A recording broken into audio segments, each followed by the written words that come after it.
안녕하세요, 보스 여러분. 오랜만이죠. 제가 발에 깁스를 했습니다. 발등이 부러졌는데 넘어진 김에 쉬어간다고 좀 쉬었습니다, 그냥. 마침 저한테 고민 사연이 왔거든요. 고민 상담 드리도록 하겠습니다. 안녕하세요. 이제 24살이 되었고 직장인입니다. 자살에 대한 생각은 자주 하지만 용기가 없어 버티며 삽니다. 폭식증, 우울증으로 상담은 계속 받고 있는데 약을 처방받았는데도 먹다가 말다가 바쁘다고 안 먹고 자꾸 제 자신을 밀어두곤 해요. 오늘도 닥치는 대로 제 몸에 분풀이 하듯이 폭식을 했어요. 작년에 다니던 직장에서 중도 퇴사하는 분들도 많아서 일이 많이 힘들었는데 경력에 피해가 갈까봐 링거도 맞고 상담도 받고 약도 먹으면서 꾸역꾸역 버텼습니다. 그런데 이번엔 새로 온 곳도 너무 힘들어요. 그만둘 용기도 죽을 용기도 없어요. 퇴근하고 집에 와도 답답하고 스트레스로 머리도 미친 듯이 아프고 그러다 토하고 링겔 맞고 그런데도 그만두지는 못하고 있어요. 제가 너무 한심한 사람이 되는 것 같아서요. 정말 왜 사나 싶은데 미네편 언니 영상을 보고 홀린 듯이 이렇게 메일로 연락드려요. 사연 자체가 좀 무겁죠? 근데 생각보다 이런 생각을 가지고 계신 분들도 많고, 그리고 저도 가끔은 이런 생각을 하기 때문에 소개해드리기로 마음먹었습니다. 근데 이제 뭐 많은 얘기를 한꺼번에 할 수는 없으니까 폭식증에 이제 포커싱을 맞춰가지고 얘기를 할 생각인데, 저도 폭식증 겪었던 적이 있거든요. 그리고 솔직히 지금도 제가 지금 다리가 불편하잖아요. 스트레스를 제가 예상한 것보다 굉장히 많이 받고 있어요. 자꾸 자극적인 음식도 찾게 되고 체중도 좀 부른 상태예요. 그냥 비슷한 경험을 했던 언니의 조언 정도로 생각하시고 참고하시면 될 것 같아요. 자, 들어가 봅시다. 여러분, 우리가 음식을 왜 먹습니까? 영양분을 보충해서 에너지를 생산해내려고 먹는 거잖아요. 그러면은 폭식이란 거는 왜 하게 될까요? 의지력이 약해서? 아니, 그 힘든 직장을 그렇게 열심히 다니는데 의지력이 약한 사람일까요? 아니라고 봅니다. 제 생각에는 지금 실제로 본인이 에너지 소모가 심한 상태라고 봅니다. 그래서 자꾸 폭식을 하게 되는 거라고 전 생각을 해요. 비유를 하자면은 본인의 몸이 지금 효율이 좋지 않은 냉장고랑 비슷한 그런 상태가 아닐까. 그런 냉장고는 전기를 정말 많이 먹어요. 근데 그만큼 냉장 효과가 좋지는 않아요. 에너지를 쓸 때는 많은데 몸의 효율이 좋지 않다 보니까 좀 먹기라도 해라. 몸이 그렇게 사인을 보내는 거라고 전 생각을 하거든요. 음식을 드실 때 있잖아요. 설사 폭식을 하시더라도 죄책감을 가지지 마세요. 아, 내가 지금 몸의 효율이 좋지 않나 보다 아직도? 내가 참 힘이 없구나. 이거라도 먹어야지. 자기를 챙긴다는 마음을 가지고 폭식을 하더라도 폭식을 하세요. 자기를 벌 준다는 마음으로 절대 먹지 말라는 겁니다, 제 말은. 이게 방법이 안 좋아서 그렇지 실제로 본인이 에너지가 없어서 먹는 건 맞다니까요. 근본적으로는 기계 결함을 고쳐야 되죠. 근데 그게 어려우시니까 고민 사연을 보내신 거잖아요. 그럼 제가 말씀드리고 싶은 거는 에너지가 어디에 지금 많이 쓰이고 있는지, 에너지 사용을 줄일 수 있는지 이거에 대해서 고민을 해보자는 거죠. 냉장고로 치면은 냉장고 안에서 음식을 좀 치워보자는 거예요.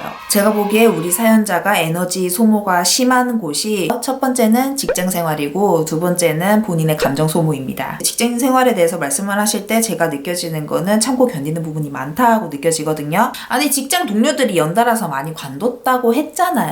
분명히 조직에 문제가 있다는 사인입니다. 이런 경우에는 본인이 아무리 노력한다고 해서 개선될 수 있는 여지가 굉장히 적어요. 저는 일 열심히 하고 노력 많이 하는 거에 대해서 굉장히 리스펙하는 부분이 있긴 있는데 이런 상황 안에서는 좀 영악하게 일을 하는 게 맞다고 봅니다. 최소한 나 절대 야근 안 해 이런 원칙이라도 있어야 된다고요. 왜냐면 이게 사람들이 많이 관두는 조직, 뭔가 구조적으로 문제가 있는 조직, 비합리가 있는 조직에서는 비합리를 메꾸는 사람이 있어요. 그 비합리를 메꾸는 사람이 본인 안 챙기고 일 열심히 하는 사람이거든요. 인정받으려는 욕구가 강하고 거절 잘 못하고. 근데 이런 식으로 일을 하면은 이거 일복도 아니고 액바지예요, 액바지. 이제 그 다음에 에너지 소모가 많은 것으로 보이는 거는 본인의 불안이라는 감정에 대해서예요. 한겨울에 바깥에 나가서 핸드폰 쓰면은 배터리 미친 듯이 빨리 닳는 경우가 있잖아요. 불안이라는 게 그 한겨울 날씨 같은 환경을 만드는 그런 거라고 저는 생각을 하거든요. 저 같은 경우는 불안도가 높아지잖아요. 그럼 작은 실패를 겪어도 제가 그걸 극복 못 비슷할 것 같은 느낌이 들어요. 머리로는 아니라는 거 아는데 그런 느낌이 든다고. 그러니까 이 뭔가 불안 요소를 빨리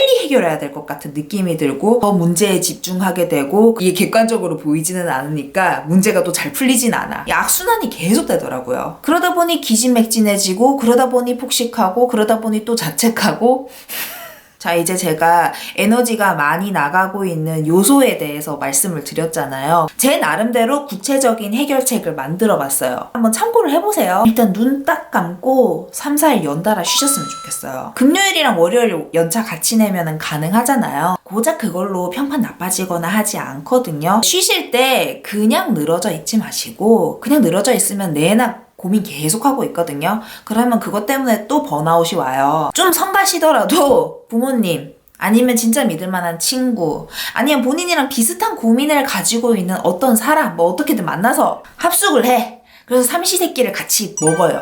그러면은 폭식하기는 쉽지 않을 거예요. 폭식의 패턴에서 혼자 벗어나기는 너무 힘드니까 타인에게 도움을 구해서 좀 벗어나 보는 겁니다. 주변 사람들한테 도움을 요청을 어떻게든 했으면 좋겠어요. 자꾸 난 죽을 용기도 없다 이렇게 스스로를 비아냥거리시는데 용기라는 거는 그런 데 쓰는 게 아니라 이런 데 쓰는 겁니다. 그리고 눈 딱 감고 10시에서 11시 사이에 취침하세요. 수면 패턴이 불안정하고 수면 양이 적으면은 체력이 충분히 회복되지가 않아요. 면역력도 떨어지게 되고요. 잠 제대로 못 자니까 낮에 힘이 없어. 그럼 또 에너지가 부족해.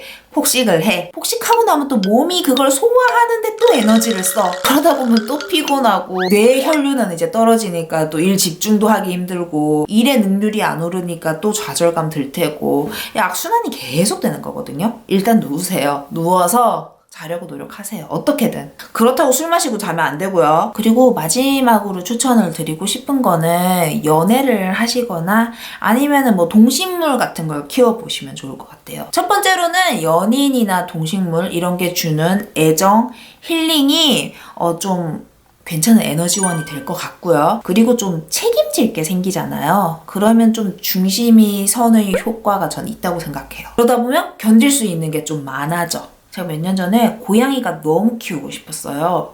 근데 자신이 없더라고요. 그때 돈도 제대로 못 벌 때고 뭐 내가 뭘 키워본 적이 있어야지. 근데 애를 키우고 있는 제 친구가 이런 명언을 했습니다. 책임감이 생기고 뭐가 준비가 되어서 뭘 키울 수 있는 게 아니라 그냥 키우고 책임을 지는 거다. 그런 과정에서 능력이 생기는 거다. 뭔가 이게 제 뒤통수를 한 대 팍 때리는 것 같더라고요. 저는 솔직히 연애도 조금 그런 측면에 접근하는 면이 없잖아 있어요. 저 남자 챙겨주려면은 내가 단단해야 된다. 이런 생각을 가지는 게 저는 활력 요소가 되더라고요. 마지막으로 우리 사연자분한테 말씀드리고 싶은 게 우리 보스분들 모두에게 말씀드리고 싶은 거기도 하고 하나도 한심하지 않습니다. 여러분들 그 누구도 아니 다들 열심히 살고 계시잖아요. 계속 열심히 살 거고요. 죽을 용기가 없다?